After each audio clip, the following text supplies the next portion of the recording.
Good morning, everyone. Welcome to my channel Pooja Vishwakarma Classes. Today, in this video session, we will learn about control statement in C. Okay, let's start.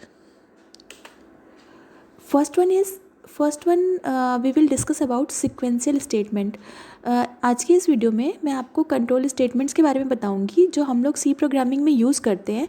तो सबसे first number पे है sequential statement होता है, then second होता है conditional statement and looping statement. तो sequential statement होता क्या है? सीक्वेंशियल स्टेटमेंट में सबसे पहले हम क्या करते हैं, हमने इनपुट दिया, देन उसकी प्रोसेसिंग होती है, देन हमें आउटपुट मिलता है। मतलब हर चीज़ एक सीक्वेंस में होता है। अगर हमें अगर कोई प्रोग्राम भी लिखना है ना, तो हम उसे सीक्वेंस में लिखेंगे। अगर सपोज़ अगर हमें एडिशन ऑफ टू नंबर्स का प्रोग्राम लिखना है, तो आप क्या करोगे? पहले ए और बी की वैल्यू लोगे ना, है ना। ए और बी की वैल्यू हम कुछ भी लेंगे, जब हमारे पास वैल्यू आ जाएगी तब तो हम फॉर्मूला लगाएंगे। ऐसा तो नहीं होता है कि हमने क्या किया, सबसे पहले फॉर्मूला लिख दिया फिर बाद में हम इसकी वैल्यू दे रहे हैं। ऐसा तो नहीं करते हैं। तो ये सीक्वेंस में नहीं होगा ना, क्योंकि हमें पहले वैल्यू चाहिए, वेरिएबल में स्टोर करना होगा उसे, फिर उस नंबर को हम फॉर्मूला लगा के प्रोसेसिंग होगी उसकी, देन हमें उसका रिजल्ट मिलेगा जो हमने परफॉर्म किया है। ठीक है। तो सीक्वेंशियल स्टेटमेंट में यही होता है कि हमें अगर जो भी चीज़ें करनी है सीक्वेंस में परफॉर्म करते हैं। ठीक है। देन नेक्स्ट देख लेते हैं कंट्रोल स्टेटमेंट। हमारे पास कौन कौन से कंट्रोल स्टेटमेंट है? First one is decision control statements, then loop control statement, then case control statement. ठीक है। डिसीजन कंट्रोल स्टेटमेंट में क्या होता है, अगर हमें कुछ भी डिसीजन लेना होता है, अगर प्रोग्राम में अगर कुछ भी डिसाइड करना है कि हाँ, अगर हमने जो कंडीशन दी उसके ट्रू होने पे हमें क्या प्रिंट कराना है, उसके फॉल्स होने पे क्या कराना है, तो वो सारी चीज़ें डिसीजन मेकिंग जो भी चीज़ें होती हैं वो हमारे डिसीजन कंट्रोल स्टेटमेंट में आती हैं। और इसमें हम कौन कौन से स्टेटमेंट का यूज़ करते हैं? तो फर्स्ट वन है सिंपल इफ़ स्टेटमेंट, देन है इफ़ एल्स स्टेटमेंट, थर्ड है नेस्टेड इफ़ और लास्ट है एल्स इफ़ लैडर। ठीक है। तो ये हमारे डिसीजन कंट्रोल स्टेटमेंट में आते हैं। तो मैं अभी आपको आगे ये इन सब के मेथड्स के बारे में, इसके सिंटैक्स के बारे में बताऊंगी और इसका एक प्रोग्राम बताऊंगी, तो आपको और भी अच्छे से समझ में आएगा। ठीक है। देन है लूपिंग स्टेटमेंट। लूपिंग स्टेटमेंट का यूज़ हम लोग कब करते हैं?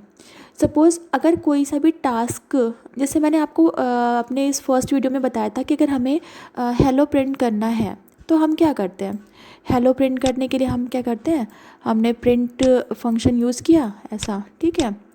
आपने ऐसा ये printf लिखा और डबल कोट्स में सपोज़ आपने यहाँ पे हेलो या ABC जो भी प्रिंट करना है हम क्या करते हैं, डबल कोट्स में दे देते हैं। ठीक है। और सेमीकोलन लगाया। तो अगर मैंने बोला सपोज़ कि आप एक ऐसा प्रोग्राम बनाइए जिसमें आपको अपना नेम है ना 1000 बार प्रिंट करना है।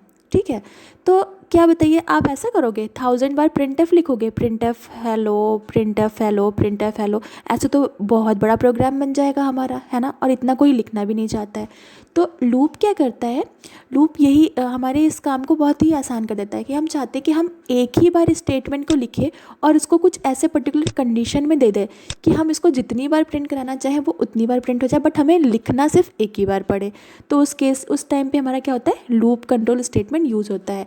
और इसका यूज़ हम किसके थ्रू करते हैं? एक फॉर लूप के थ्रू करते हैं, वाइल लूप के थ्रू करते हैं और डू वाइल लूप के थ्रू करते हैं। ठीक है। तो लूपिंग का यही वर्क है कि अगर हमें कोई भी चीज़ को कितने टाइम्स प्रिंट कराना है, हाउ मेनी टाइम्स, कितनी बार उसको परफॉर्म कराना है, तो हम कोड एक ही लाइन में लिखेंगे और उसको लूप के अंदर लिख देंगे, तो वो उतने टाइम्स प्रिंट हो जाएगा। ठीक है। देन लास्ट होता है केस कंट्रोल स्टेटमेंट। ये क्या होता है, स्विच केस का यूज़ करते हैं इसमें। हमें पर्टिकुलर प्रोग्राम के हिसाब, क्वेश्चन के अकॉर्डिंग हमें उतने केसेस बनाने पड़ते हैं। ठीक है। जब मैं इसका एग्जांपल कराऊंगी तो आपको ये स्विच केस बहुत अच्छे से समझ में आ जाएगा। ठीक है। तो नेक्स्ट देख लेते हैं। तो देखिए यहाँ पे मैंने सबसे फर्स्ट वाला जो था कंडीशनल स्टेटमेंट, उसको मैंने एलेबरेट किया हुआ है। तो कंडीशनल स्टेटमेंट जो है वो भी हमारे किस किस पार्ट में डिवाइड है, इफ़ एल्स में और एक स्विच में। ठीक है। इफ़ एल्स में सबसे फर्स्ट वन था हमारा simple if statement. Simple if में क्या था कि ये देखिए जो मैंने यहाँ पे बनाया ना, ये इसका सिंटेक्स लिखा हुआ है कि अगर हमें प्रोग्राम में इसको यूज़ करना है तो इसी सिंटेक्स को फॉलो करना पड़ता है। सिंपल इफ़ में हम क्या करते हैं, इफ़ लिखते हैं, देन ब्रैकेट के अंदर हमें कंडीशन लिखना पड़ता है, देन ओपन करली ब्रेस एंड क्लोजिंग करली ब्रेस। अगर ये कंडीशन हमारी ट्रू हुई तो इसके ट्रू होने पे हम जो भी प्रिंट कराना चाहते हैं वो यहाँ पे हम स्टेटमेंट में लिखेंगे तो वो चीज़ प्रिंट होगा। बट इसका ड्रॉबैक क्या था कि इफ़ स्टेटमेंट कंडीशन के ट्रू होने पे तब तो हमें कुछ यहाँ पे हम प्रिंट कराते थे, बट अगर ये कंडीशन फॉल्स हो गई तो उसके लिए हमारे पास कुछ भी यहाँ पे स्टेटमेंट नहीं था, हमारे प्रोग्राम का कुछ भी आउटपुट नहीं आता था। ठीक है, तो इसलिए इफ़ एल्स का कॉन्सेप्ट आया था, जिसमें क्या होता है कि इफ़ कंडीशन, ये जो ऊपर वाला ब्लॉक है आप देख रहे हैं, ये जो ओपनिंग और क्लोजिंग ब्रैकेट है, ये इसको हम बोलते हैं ये ट्रू ब्लॉक है, और ये एल्स के बाद जो है इसको हम बोलते हैं फॉल्स। मतलब अगर ये जो हमने यहाँ पे ब्रैकेट में कंडीशन दिया है ये अगर ट्रू हुआ तब तो हम लोग ये वाले ब्लॉक में जो भी स्टेटमेंट यहाँ पे हम प्रिंट कराए होंगे ना वो चीज़ वो प्रिंट करेगा। ठीक है, अगर ये कंडीशन फॉल्स हो गई तो वो ये वाला स्टेटमेंट प्रिंट नहीं करेगा, वो कहाँ पे जाएगा, एल्स वाले पार्ट में जाएगा। तो एल्स वाले पार्ट में उसको जो भी यहाँ पे स्टेटमेंट लिखा होगा वो उसको प्रिंट करेगा प्रोग्राम। ठीक है, तो इफ़ एल्स का ये होता है कि अगर हमने कोई कंडीशन दी, कंडीशन के ट्रू होने पे क्या प्रिंट कराना है और उसके फॉल्स होने पे क्या प्रिंट कराना है तो वो आएगा। इसका आप लोगों ने फ्लो चार्ट वगैरह बनाया होगा जिसमें हम लोग ऐसा कंडीशन चेक करते थे, ये कंडीशन या तो ट्रू होगी या फॉल्स होगा, तो हम लोग ट्रू के लिए भी कुछ स्टेटमेंट लिखते थे, है ना, और फॉल्स के लिए भी लिखते थे कुछ स्टेटमेंट। तो वही कॉन्सेप्ट यहाँ पे फॉलो हो रहा है कि यहाँ पे पर्टिकुलर हमें जो कंडीशन है उसको चेक करते हैं, वो ट्रू वाला हुआ तो ट्रू के लिए अलग मैंने स्टेटमेंट प्रिंट किया, फॉल्स के लिए अलग प्रिंट किया है।